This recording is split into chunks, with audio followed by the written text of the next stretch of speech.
Robespierre, c'est une idole? J'ai pas d'idole, mais j'aime bien Robespierre, ouais. J'aime bien les gens qui sont critiqués en général. Le député insoumis Antoine Léaumont parle, comme très souvent, très positivement de Robespierre, député et, il faut bien le dire, figure très contestée de la Révolution française. Le type a quand même, dès après son exécution en juillet 1794, subi une descente en règle dans la presse à la Convention par ses ennemis, les thermidoriens, qui étaient pour beaucoup d'anciens alliés qui avaient tout intérêt à le charger de tous les crimes possibles et imaginables pour faire oublier qu'ils en avaient eux-mêmes commis, et souvent davantage. Hein, Fouché? Là où Léaumont a raison, c'est qu'il y a une légende noire de Robespierre qu'on a encore bien du mal à dépasser aujourd'hui. Et si vous voulez comprendre l'homme dans ses nuances, je vous conseille ces deux références. Mais il y a aussi une légende dorée de Robespierre qu'on va traiter en 4 points.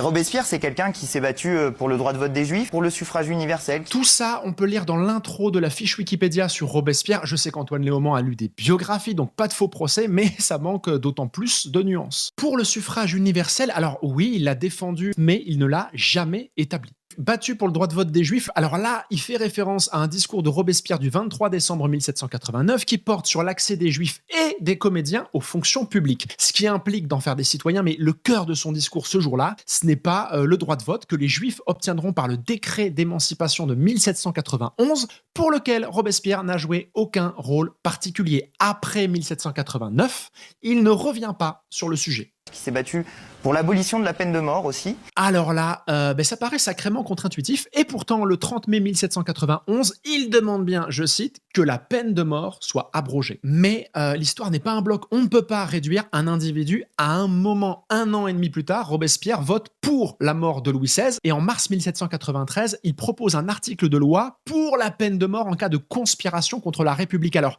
en son fort intérieur, il est sûrement opposé à la peine de mort pour des crimes communs, mais la mort pour les ennemis de la Révolution, c'est oui.